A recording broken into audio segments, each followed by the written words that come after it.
I'm going to be multiplying 16 by 23. The first thing that I'm going to do is make an estimate. I'm going to round 16 up to 20 and 23 down to 20, multiply the two, and my product is 400.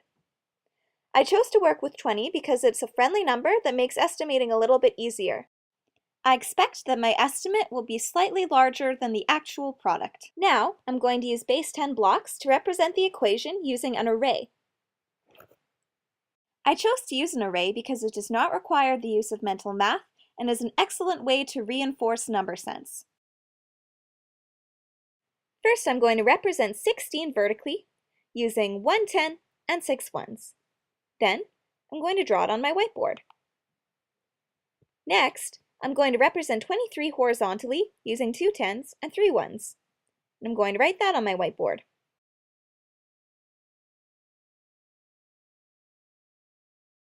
The solution for our equation is going to be the number of base 10 blocks inside the array.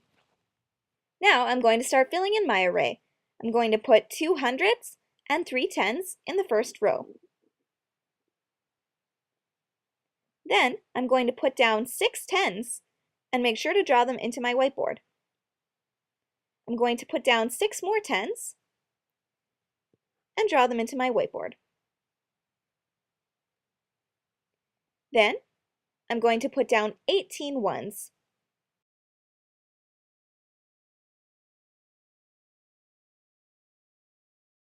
It's important to remember that when we're calculating the product, we won't be counting 16 or 23 in our solution. Now, to figure out the product, I'm going to start counting my base 10 blocks. I'm going to start by counting the hundreds, which I have 2 of. Then, I'm going to start counting the tens. You'll notice that I'll make my way up to 10 tens. Now 10 tens makes 100, so I'm going to trade in my tens for a 100 base 10 block. I'm going to represent this on my whiteboard by circling a set of 10, drawing a 100 base 10 block down at the bottom, and then crossing them out. Then I'm going to count up my remaining tens. I have 1, 2, 3, 4, 5 tens, which means I have 50. Next, I'm going to start by counting my ones. I'm going 2, 4, 6, 8, 10. I can trade in those 10 ones for a base 10 block. So now I have 60. Now I'm going to count out the rest of my ones.